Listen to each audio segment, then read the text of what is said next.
know something you don't know, something you don't know, something you don't know, chanted Debbie Johnson as she teetered back and forth on the very edge of the wharf. It was Nan's turn for the spotlight. Nan's turn to add a tale to the do you remembers of after Ingleside years. Though Nan, to the day of her death, would blush to be reminded of it. She had been so silly. Nan shuddered to see Dovey teetering, and yet it had a fascination. She was so sure Dovey would fall off sometime, and then what? But Dovey never fell. Her luck always held. Everything Dovey did, or said she did, which were perhaps two very different things. Although Nan, brought up at Ingleside where nobody ever told anything but the truth, even as a joke, was too innocent and credulous to know that, had a fascination for Nan. Dovey, who was 11 and had lived in Charlottetown all her life, knew so much more than Nan, who was only 8. Charlottetown, Dovey said, was the only place where people knew anything. What could you know, shut off in a one-horse place like Glen St. Mary? Dovey was spending part of her vacation with her Aunt Ella in the Glen, and she and Nan had struck up a very intimate friendship, in spite of the difference in their ages. Perhaps because Nan looked up to Dovey, who seemed to be to her to be almost grown up, with the adoration we needs must give the highest when we see it, or think we see it. Dovey liked her humble and adoring little satellite. "There's no harm in Nan Blythe. She's only a bit soft," she told Aunt Ella. The watchful folks at Ingleside could not see anything out of the way about Dovey, even if, as Anne reflected, her mother was a cousin of the Avonlea Pyes and made no objection to Nan's chumming with her, though Susan from the first mistrusted those gooseberry green eyes with their pale golden lashes. But what would you? Dovey was nice-mannered, well-dressed, ladylike, and did not talk too much. Susan could not give any reason for her mistrust and held her peace. Dovey would be going home when school opened, and in the meantime there was certainly no need of fine-tooth combs in this case. So Nan and Dovey spent most of their spare time together at the wharf, where there was generally a ship or two with their folded wings, and Rainbow Valley hardly knew Nan that August. The other Ingleside children did not care greatly for Dovey, and no love was lost. She had played a practical joke on Walter, and Di had been furious and said things. Dovey was, it seemed, fond of playing practical jokes. Perhaps that was why none of the Glen girls ever tried to lure her from Nan. "Oh, please tell me," pleaded Nan. But Dovey only winked a wicked eye and said that Nan was far too young to be told such a thing. This was just maddening. "Please tell me, Dovey." "Can't. It was told me as a secret by Aunt Kate, and she's dead. I'm the only person in the world that knows it now. I promised when I heard it that I'd never tell a soul. You'd tell somebody. You couldn't help it." "I wouldn't. I could so," cried Nan. "People say you folks at Ingleside tell each other everything. Susan'd pick it out of you in no time." "She wouldn't. I know lots of things I've never told Susan. Secrets. I'll tell mine to you if you'll tell me yours." "Oh, I'm not interested in the secrets of a little girl like you," said Dovey. A nice insult, that. Nan thought her little secrets were lovely. That one wild cherry tree she had found blooming in the spruce wood away back behind Mr. Taylor's hay barn. Her dream of a tiny white fairy lying on a lily pad in the marsh. Her fancy of a boat coming up the harbor, drawn by swans attached to silver chains. The romance she was beginning to weave about the beautiful lady at the old McAllister place. They were all very wonderful and magical to Nan, and she felt glad, when she thought it over, that she did not have to tell them to Dovey after all. But what did Dovey know about her that she didn't know? The query haunted Nan like a mosquito. The next day, Dovey again referred to her secret knowledge. "I've been thinking it over, Nan. Perhaps you ought to know it since it's about you. Of course, what Aunt Kate meant was that I mustn't tell anyone but the person concerned. Look here, if you'll give me that china stag of yours, I'll tell you what I know about you." Oh, I couldn't give you that, Dovey. Susan gave it to me my last birthday.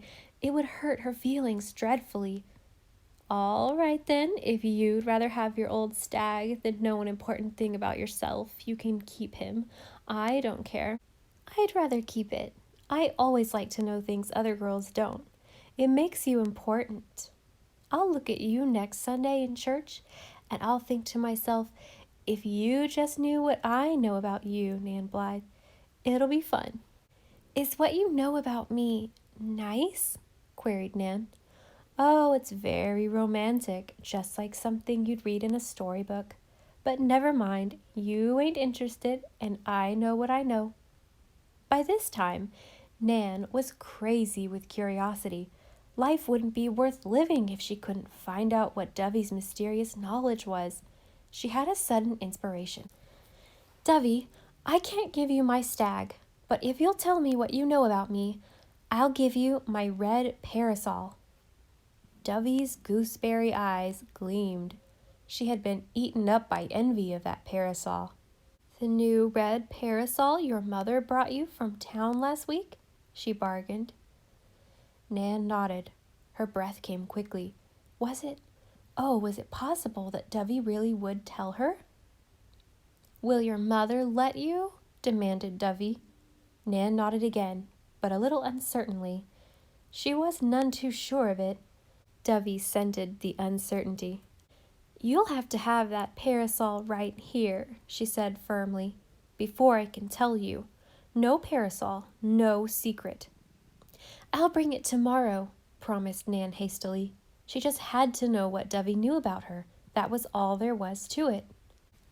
Well, I'll think it over, said Dovey doubtfully. Don't get your hopes up. I don't expect I'll tell you after all. You're too young. I've told you so often enough. I'm older than I was yesterday, pleaded Nan. Oh, come, Dovey, don't be mean. I guess I've got a right to my own knowledge, said Dovey crushingly. You tell Anne. That's your mother. Of course I know my own mother's name, said Nan, a trifle on her dignity. Secrets or no secrets, there were limits. I told you I wouldn't tell anybody at Ingleside. Will you swear it? Swear it? Don't be a Paul parrot. Of course I mean just promising solemnly. I promise solemnly. Solemner than that. Nan didn't see how she could be any solemner. Her face would set if she was. Clasp your hands, look at the sky, cross your heart, and hope to die, said Dovey. Nan went through the ritual. You bring the parasol tomorrow, and we'll see, said Dovey. What did your mother do before she was married, Nan? She taught school, and taught it well, said Nan. Well, I was just wondering. Mother thinks it was a mistake for your dad to marry her. Nobody knew anything about her family. And the girls he might have had, Mother says. I must be going now. Au revoir. Nan knew that meant till tomorrow. She was very proud of having a chum who could talk French. She continued to sit on the wharf long after Dovey had gone home. She liked to sit on the wharf and watch the fishing boats going out and coming in, and sometimes a ship drifting down the harbor, bound to fair lands far away. Like Jem, she often wished she could sail away in a ship, down the blue harbor, past the bar of shadowy dunes, past the lighthouse point where at night the revolving Four Winds light became an outpost of mystery. Out to the blue mist that was the summer gulf, on to enchanted islands and golden morning seas. Nan flew on the wings of her imagination all over the world as she squatted there on the old sagging wharf. But this afternoon she was all keyed up over Dovey's secret. Would Dovey really tell her? What would it be? What could it be? And what about those girls father might have married? Nan liked to speculate about those girls. One of them might have been her mother. But that was horrible. Nobody could be her mother except Mother. The thing was simply unthinkable. I think Dovey Johnson is going to tell me a secret, Nan confided to Mother that night when she was being kissed bye-bye. Of course, I won't be able to tell even you, Mummy, because I've promised I wouldn't. You won't mind, will you, Mummy?" "Not at all," said Anne, much amused. When Nan went down to the wharf the next day, she took the parasol. It was her parasol, she told herself. It had been given to her, so she had a perfect right to do what she liked with it. Having quieted her conscience with this sophistry, she slipped away when nobody could see her. It gave her a pang to think of giving up her dear, gay little parasol, but by this time the craze to find out what Dovey knew had become too strong to be resisted. "Here's the parasol, Dovey," she said breathlessly, "and now tell me the secret." Dovey was really taken aback. She had never meant matters to go as far as this. She had never believed Nan Blythe's mother would let her give away her red parasol. She pursed her lips. "I don't know as that shade of red will suit my complexion after all. It's rather gaudy. I guess I won't tell." Nan had a spirit of her own, and Dovey had not yet quite charmed it into blind submission. Nothing roused it more quickly than injustice. "A bargain is a bargain, Dovey Johnson. You said the parasol for the secret. Here is the parasol, and you've got to keep your promise." "Oh, very well," said Dovey in a bored way. Everything grew very still. The gusts of wind had died away. The water stopped glug-glugging round the piles of the wharf. Nan shivered with delicious ecstasy. She was going to find out at last what Dovey knew. "You know the Jimmy Thomases down at the harbor mouth?" said Dovey. "Six-toed Jimmy Thomas?" Nan nodded. Of course she knew the Thomases, at least knew of them. Six-toed Jimmy sometimes called at Ingleside selling fish. Susan always said you never could be sure of getting good ones from him. Nan did not like the look of him. He had a bald head with a fluff of curly white hair on either side of it, and a red hooked nose. But what could the Thomases possibly have to do with the matter? "And you know Cassie Thomas?" went on Dovey. Nan had seen Cassie Thomas once when Six-toed Jimmy had brought her round with him in his fish wagon. Cassie was just about her own age, with a mop of red curls and bold greenish-gray eyes. She had stuck her tongue out at Nan. "Well," Dovey drew a long breath, "this is the truth about you. You are Cassie Thomas, and she is Nan Blythe." Nan stared at Dovey. She hadn't the faintest glimmer of Dovey's meaning. What she had said made no sense.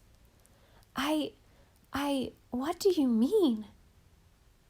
"It's plain enough, I should think," said Dovey with a pitying smile. Since she had been forced to tell this, she was going to make it worth the telling. "You and her were born the same night.